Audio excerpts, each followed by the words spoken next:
I've watched smart, successful people relocate to Montgomery County, bought what they thought was the perfect home, only to call me 6 months later and said, "Kevin, I think we made a mistake." And it's not because the house wasn't good, and it's not because the market crashed. It's because they didn't understand the way Montgomery County really works. That mistake alone can cost you tens of thousands of dollars or years of frustration. Here's the truth. Montgomery County definitely is not a one-size-fits-all market. If you think that it's that way, that's where you're gonna get burned. Hi, if we haven't met before, my name is Kevin Grolig. I'm a lifelong native of Montgomery County, Maryland. I've also raised 4 kids in the county, and I've been a real estate agent for over 40 years. And the one mistake, once again, I see over and over again is people using the wrong strategy for the wrong segment of the marketplace. Let me explain what I mean. The real mistake is treating Montgomery County like it operates under one set of rules. Demand here is layered, inside the Beltway versus outside the Beltway. School boundaries definitely come into play. Move up versus downsize. Single family versus townhouse, and of course, condo market is completely different. All of these things will affect the markets,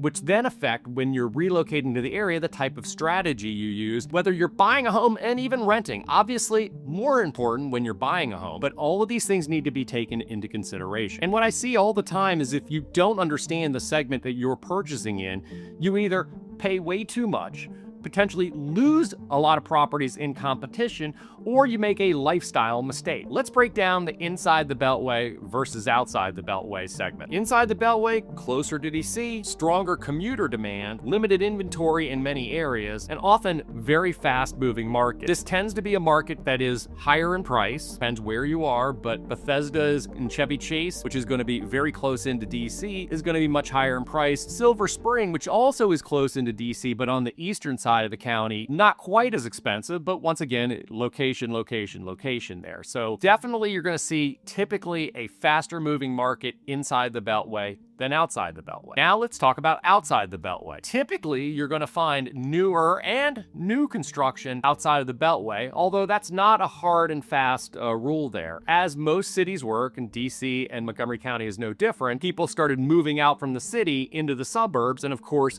those suburbs that are closest to DC are the ones that started populating first, like Bethesda, Chevy Chase, Silver Spring, Tacoma Park, and of course, as time goes on and more people come, that expansion starts moving further and further north into some of the other towns like Rockville and Gaithersburg, Germantown. And so typically what you see is the further you go north away from the city, the newer the construction, but no rights, no wrongs here, but just it's what's more preferred for you. Are you putting more of a premium on being close to DC and walkable and metro, being close to public transportation like the metro, or do you want a little bit more space and further out? Same county, different dynamics, and your strategy needs to be tailored to fit that segment that you are looking at. Another layer that buyers underestimate when they're relocating to Montgomery County is the school boundary. Certain school clusters consistently generate stronger buyer demand than others, and stronger buyer demand affects pricing and competition. That's not about quality judgments, that's about buyer behavior. I've seen 2 homes that are very similar in size, condition, and location, and the one feeding into a higher demand school cluster attracts more showings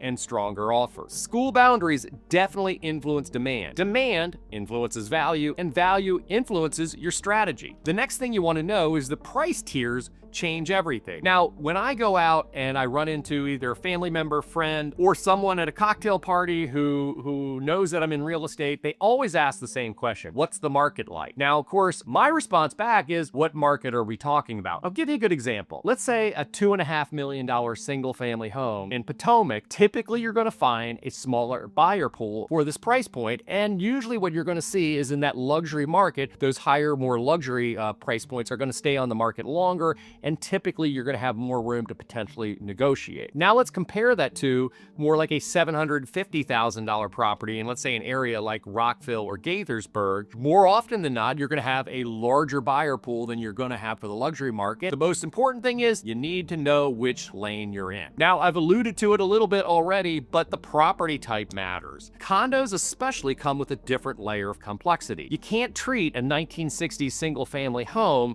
the same way you treat a condo condo in a mixed-use building. Different risk profile, different buyer pool, and different financing strategy. Currently in Montgomery County, Maryland, and when you look at single families and townhouses, there's about 2 months worth of inventory of property on the market. Most economists would tell you that anything around a 3-month supply of inventory usually starts moving towards a balanced market where it's not really in the favor of both either buyer or seller. Anything less than that 3 months would be a seller's market. Anything more than that would be a buyer's market. So about a year, 2 years ago in Montgomery County, we had a 1 month, in some areas, less than 1 month's worth of inventory, which is a very strong, hardcore seller's market. Over the last year, we've started to see that kind of balance out a little bit. I would still say it favors the sellers because we've got about 2 months worth of inventory on the market, but is definitely moving more towards a balanced market. In some zip codes, in some school districts, some types of properties, it actually is starting to favor the buyers. Let's talk about that dreaded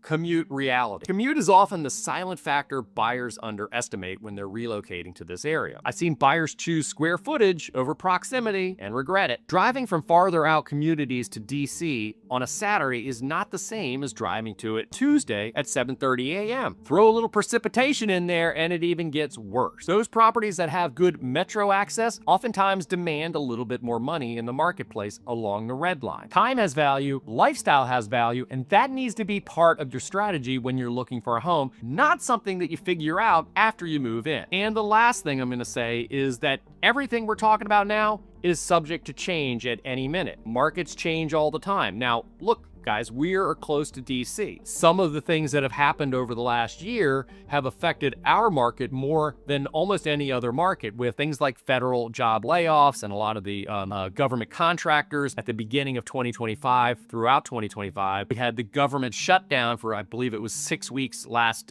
fall. Those type of things will change the market daily. So while all these things that I'm saying are things that you need to be aware of, let's talk about tax reality. Montgomery County property tax is just over 1% of your assessed value. Add Maryland income tax. If you're relocating from Northern Virginia or another state, your monthly numbers may look different than what you're used to. Always look at the total cost of ownership, not just the purchase price. Now, one other thing I'm going to mention is that just recently, Maryland has sent out new tax updates. They are getting caught up with a lot of the depreciation that's taken place over the last 4 to 5 years. So pretty much everybody in Maryland, and especially in Montgomery County, we're starting to see new tax assessments rolling out, which means, guess what? Taxes are going up. Montgomery County is a great place to live.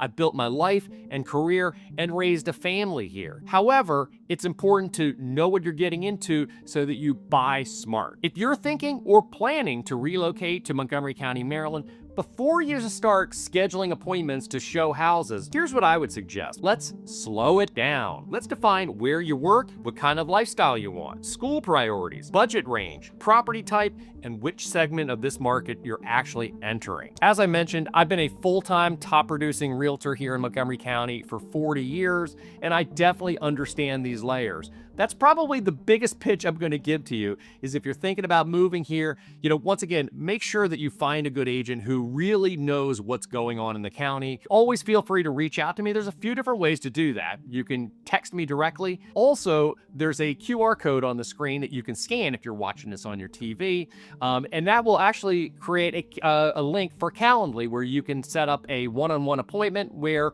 we could talk just about anything. No commitment, no obligation, no nothing like that. Go ahead and like this video, comment on this video. More importantly, you can share this video, subscribe to my channel, and I will see you next week.